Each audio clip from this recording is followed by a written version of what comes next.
ಇಲ್ಲಿಯ ತನಕ ಸುಜಾತಾ ಭಟ್ ಹೇಳಿದ್ದೆಲ್ಲವೂ ಕೂಡ ಸುಳ್ಳು.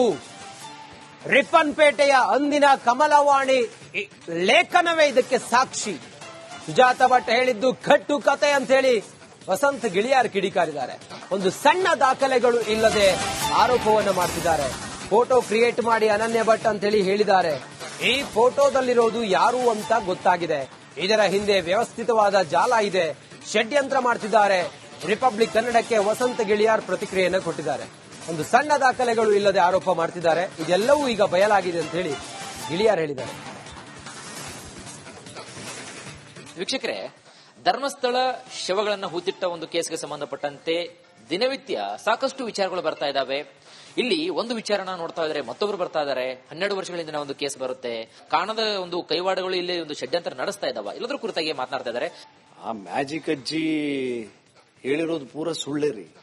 ಈಗ ಆಕೆಗೆ 2003ರಲ್ಲಿ ಆಕೆ ರಿಪ್ಪನ್ಪೇಟೆಯಲ್ಲಿ ಬಾಳಿಗ ಅನ್ನೋ ವ್ಯಕ್ತಿಯ ಜೊತೆ ಬಾಳ್ತಾ ಇದ್ರು. ಹಾದಿ ಬೀದಿಯಲ್ಲಿ ಹೋಗೋ ನಾಯಿ ಮರಿಗಳನ್ನೆಲ್ಲ ತಗೊಂಡ್ಬಂದು ಮನೇಲಿ ಸಾಕೊಂಡಿದ್ರು. ಕಮಲವಾಣಿ ಅನ್ನೋ ಪತ್ರಿಕೆಯ ಪತ್ರಕರ್ತರೊಬ್ರು ಅವರನ್ನ ಸಂದರ್ಶನ ಮಾಡಿ ಒಂದು ವರದಿಯನ್ನು ಕೂಡ ಮಾಡಿದ್ರು. ನಮಗೆ ನಾಯಿ ಮಕ್ಕಳು, ನಮಗೆ ಈ ದಂಪತಿಗಳಿಗೆ ನಾಯಿಯೇ ಮಕ್ಕಳು ಅಂತ, ಶ್ವಾನ ಪ್ರೇಮಿಗಳು ಅಂತೇಳಿ ಒಂದು ವರದಿ.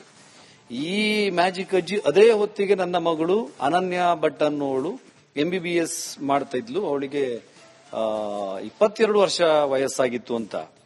ನಾನು ಮೊದಲ ದಿನವೇ ಇದನ್ನ ಸಾರಾಸಗಟಾಗಿ ಇದೊಂದು ಸುಳ್ಳು ಕತೆ, ಮ್ಯಾಜಿಕ್ ಅಜ್ಜಿ ಹೇಳ್ತಿರುವಂತ ಒಂದು ಸ್ಟೋರಿ ಅಂತೇಳಿ ನಾನು ಸೋಷಿಯಲ್ ಮೀಡಿಯಾದಲ್ಲೂ ಹೇಳಿದೆ. ಆಮೇಲೆ ನಾನು ಕೋಲ್ಕತ್ತಾಗೆ ಹೋಗಿ ಆಕೆ CBI ಸ್ಟೆನೋಗ್ರಾಫರ್ ಹೌದಾ ಅಲ್ವಾ ಅಂತೇಳಿ ತಿಳ್ಕೊಂಡು ಬರಬೇಕು ಅಂತನೂ ನಾನು ಯೋಚನೆ ಮಾಡಿದ್ದೆ. ಅದರ ನಡುವೆ ನನಗೊಂದು ಇನ್ಫಾರ್ಮೇಶನ್ ಬಂತು, ಅವಳ ಕತೆ ಬಹಳ ಜೋರಾಗಿದೆ, ಅದು ಕಿಲಾಡಿ ಅಜ್ಜಿ, ಸುಮ್ಮನೆ ನೀವು ಕೋಲ್ಕತ್ತಾಗ ಒಂದು 20,000 ಖರ್ಚು ಮಾಡ್ಕೊಂಡು ಹೋಗ್ಬೇಡಿ, ಇಲ್ಲೆಲ್ಲ ಡಾಕ್ಯುಮೆಂಟ್ ನಂಗೆ ಸಿಕ್ಕಿದೆ, ಕೊಡ್ತೀನಿ ಅಂತ ಹೇಳಿದ್ರು. ನಾನು ಅದೇನೋ ಒಂದು ಬಿಗ್ ಬ್ಲಾಸ್ಟಿಂಗ್ ಜೊತೆ ಲೈವ್ ಬರ್ತೀನಿ ಅಂತೇಳಿ ಫೇಸ್ಬುಕ್ ಅಲ್ಲಿ ಒಂದು ಪೋಸ್ಟ್ ಆಗಿದೆ. ತುಂಬಾ ಜನ ಸ್ನೇಹಿತರು ಫೋನ್ ಮಾಡಿದ್ರು. ಏನ್ ಕೇಳಿದ್ರೆ ಸುಜಾತಾ ಭಟ್ದೆಲ್ಲ ಎಲ್ಲ ಗೊತ್ತಾಗ್ಬಿಟ್ಟಿದೆ, ಹೇಳ್ತೀನಿ ಲೈವ್ ಅಲ್ಲಿ ಅಂತ ಹೇಳಿದಾಗ ಅವ್ರು ಹೇಳಿದ್ರು, ನೀನು ಹೇಳಿದ್ರೆ ಬರೀ ಪದೇ ಪದೇ ವಸಂತ್ ಗಿಳಿಯಾರೇ ಬಂದು ಹೇಳ್ತಾನೆ ಅಂತ ಆಗತ್ತೆ, ನೀನ್ ಸುಮ್ನೆ ಇರು, ಇವತ್ತಲ್ಲ ನಾಳೆ ಯಾವ್ದೋ ಮೀಡಿಯಾಗಳು ಮಾಡಬಹುದು ಅಂತ ಸಲಹೆ ಕೊಟ್ಟರು. ಇವತ್ತು ನಿಮ್ಗೆಲ್ಲ ಅದರ ಬಣ್ಣ ಗೊತ್ತಾಗ್ಬಿಟ್ಟಿದೆ. ಆ ಅಜ್ಜಿ ಹೇಳಿದ್ದು ಪೂರಾ ಕಟ್ಟುಕತೆ. ಯಾವ್ದಾದ್ರೂ ಒಂದು ತಾಯಿ ಯಾಕೆ ಇದನ್ನ ಮಾಡ್ತಾ ಇದ್ದಾರೆ ಅಂತ ಹೇಳಿದ್ರೆ, ಯಾವ್ದಾದ್ರೂ ಒಂದು ಹೆಣ್ಣನ್ನ ತಂದಾಗ ನಮ್ಮ ಕರುಳು, ನಮ್ಮ ತಾಯಿಯ ಹೊಕ್ಕುಳ ಬಳ್ಳಿಯಿಂದ ಕಡ್ಕೊಂಡು ಬಂದವ್ರು ನಾವೆಲ್ಲ, ನಮ್ಮ ಹೃದಯ ಒಂಚೂರು ಕಂಪಿಸುತ್ತೆ. ಹೆಣ್ಣು ಮಗಳು ಒಂದು ಗೋಳಾಡ್ತಾ ಇದ್ದಾಳೆ ಅಂತ ನಮ್ಗೊಂದು ಫೀಲ್ ಆಗುತ್ತೆ. ಈ ಎಮೋಷನಲ್ ಬಾಂಬ್ ಅನ್ನ ಸ್ಫೋಟಿಸ್ಲಿಕ್ಕೆ ಒಂದು ಸೌಜನ್ಯ ಅನ್ನೋ ಹೆಣ್ಮಗಳನ್ನ ಯೂಸ್ ಮಾಡ್ಕೊಂಡ್ರು, ಇನ್ನೊಂದು ಅನನ್ಯ ಭಟ್ ಅನ್ನುವ ಚಂದದ ಒಂದು AI ಫೋಟೋ ಕ್ರಿಯೇಟ್ ಮಾಡಿ, ಆ ನರೇಷನ್ ಕ್ರಿಯೇಟ್ ಮಾಡಿ ಒಂದು ಒಟ್ಟಾರೆ ಧರ್ಮಸ್ಥಳದ ಮೇಲೆ ಟಾರ್ಗೆಟ್ ಮಾಡಿಬಿಟ್ರು. ಸುಜಾತಾ ಭಟ್ ಆ ಹೆಂಗಸು ಯಾವುದೇ ಮೀಡಿಯಾದ ಮುಂದೆ ಸ್ಟೇಟ್ಮೆಂಟ್ ಕೊಡಕ್ ಬರಲಿಲ್ಲ. ಯಾರನ್ನು ಸಂಪರ್ಕ ಮಾಡಬೇಕು ಅಂತ ಕೇಳಿದ್ರೆ ಒಂದು ನಂಬರ್ ಸಹ ಇಲ್ಲ.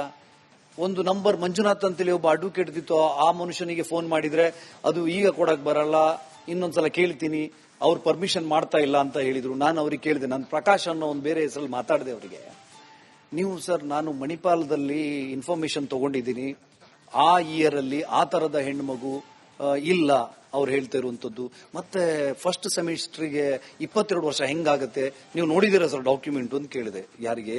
ಮಂಜುನಾಥ್ಗೆ. ನಾನು ನೋಡಿದೆ ಕೇಸ್ ತಗೊಂತೀನೇನ್ರಿ ಅಂತ ಹೇಳಿ ಕೇಳಿದ್ರು. ಮತ್ತೆ ಹೇಳಿದೆ, ನೋಡಿ ಕನ್ಫರ್ಮ್ ಆಗಿ ನನಗೆ ಗೊತ್ತಿದೆ, ಆ ತರದ ಹೆಣ್ಣು ಮಗಳೇ ಇಲ್ಲ, ನೀವು ನೋಡಿದ್ ಹೌದಾ ಅಂತ ಕೇಳಿದಾಗ ಅದೆಲ್ಲ ಡಾಕ್ಯುಮೆಂಟ್ ಸುಜಾತಾ ಭಟ್ ಅವ್ರ ಹತ್ರ ಇದೆ ಅಂತ ಹೇಳ್ತಾರೆ. ಇನ್ನೊಂದು ಕಡೆ ಕೇರಳದ ಒಂದು ಪ್ರೊಪಗ್ಯಾಂಡಾ ಮಾಡುವಂತ ಒಂದು ಮೀಡಿಯಾಕ್ಕೆ ಸುಜಾತಾ ಭಟ್ ಹೆಸರಲ್ಲಿ ಅವಳು ಹಿಂದೆ ಸರಿದಿದ್ದಾಳೆ ಅನ್ನುವಂಥ ಸ್ಟೋರಿ ಬರುತ್ತೆ. ಅದರಲ್ಲಿ ನಿಗೂಢವಾಗಿ ಕೋಲ್ಕತ್ತಾದ ಆಕೆಯ ಮನೆಗೆ ಬೆಂಕಿ ಹಚ್ಚಲಾಗುತ್ತದೆ, ಆ ಕಾರಣಕ್ಕೆ ಎಲ್ಲಾ ದಾಖಲೆಗಳು ಸುಟ್ಟು ಹೋಗ್ತದೆ ಅಂತ ಹೇಳಿ. ನೀವು SSLC ಬೋರ್ಡ್ ಇರುತ್ತೆ, PU ಬೋರ್ಡ್ ಇರುತ್ತೆ, ಯಾವ ಡಾಕ್ಯುಮೆಂಟ್ ಸುಟ್ಟೋದ್ರು ಮತ್ತೆ ಸಿಗುತ್ತೆ. ನಮ್ಮ ಕರ್ನಾಟಕದ ಪೊಲೀಸರೇನು ಇವರು ಹೇಳ್ದಂಗೆ ಆಟ ಆಡೋರು ಅನ್ಕೊಂಡಿದಾರ? ನಮ್ಮ ತನಿಖಾ ಸಂಸ್ಥೆಗಳೇನು ದಾರಿ ತಪ್ಪದವ್ರ? ಅವ್ರಿಗೆ ಗೊತ್ತಿಲ್ವಾ? ಸುಮ್ಮನೆ IPS ಮಾಡ್ಕೊಂಡು ಬಂದು ಕೂತ್ಕೊಂಡಿದಾರ.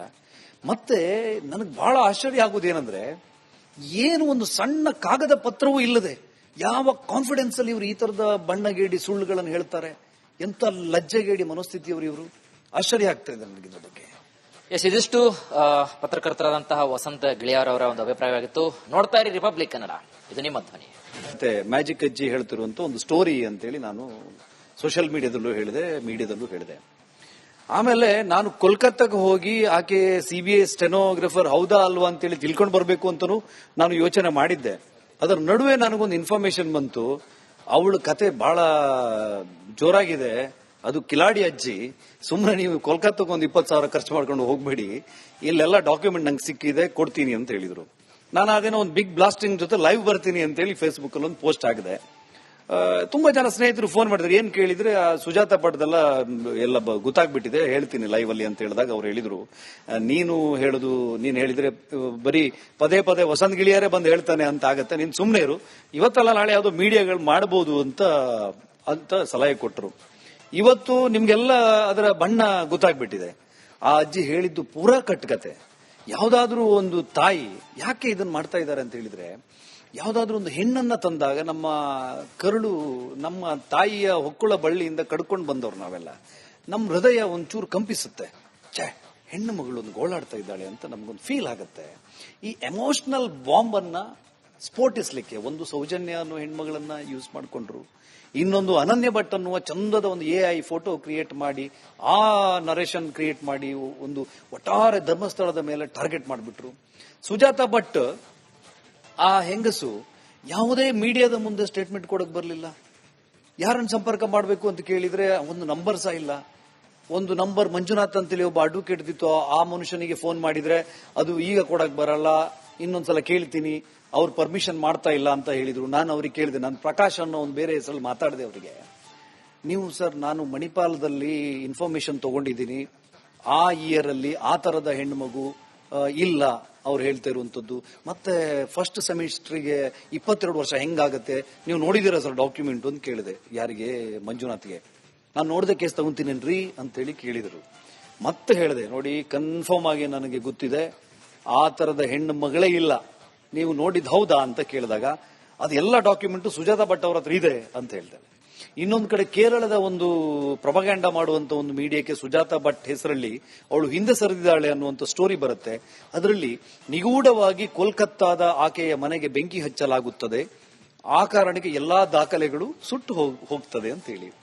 ನೀವು SSLC ಬೋರ್ಡ್ ಇರುತ್ತೆ, PU ಬೋರ್ಡ್ ಇರುತ್ತೆ, ಯಾವ ಡಾಕ್ಯುಮೆಂಟ್ ಸುಟ್ಟೋದ್ರು ಮತ್ತೆ ಸಿಗುತ್ತೆ. ನಮ್ಮ ಕರ್ನಾಟಕದ ಪೊಲೀಸರೇನು ಇವರು ಹೇಳ್ದಂಗೆ ಆಟ ಆಡೋರು ಅನ್ಕೊಂಡಿದಾರ? ನಮ್ಮ ತನಿಖಾ ಸಂಸ್ಥೆಗಳೇನು ದಾರಿ ತಪ್ಪದವ್ರ? ಅವ್ರಿಗೆ ಗೊತ್ತಿಲ್ವಾ? ಸುಮ್ಮನೆ IPS ಮಾಡ್ಕೊಂಡು ಬಂದು ಕೂತ್ಕೊಂಡಿದಾರ.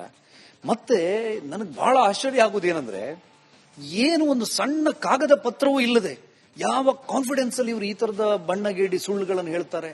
ಎಂತ ಲಜ್ಜೆಗೇಡಿ ಮನೋಸ್ಥಿತಿಯವರು ಇವರು. ಆಶ್ಚರ್ಯ ಆಗ್ತಾ ಇದೆ ನನಗೆ ಇದ್ರ ಬಗ್ಗೆ. ಇದಿಷ್ಟು ಪತ್ರಕರ್ತರಾದಂತಹ ವಸಂತ ಗಿಳಿಯಾರ್ ಅವರ ಒಂದು ಅಭಿಪ್ರಾಯವಾಗಿತ್ತು.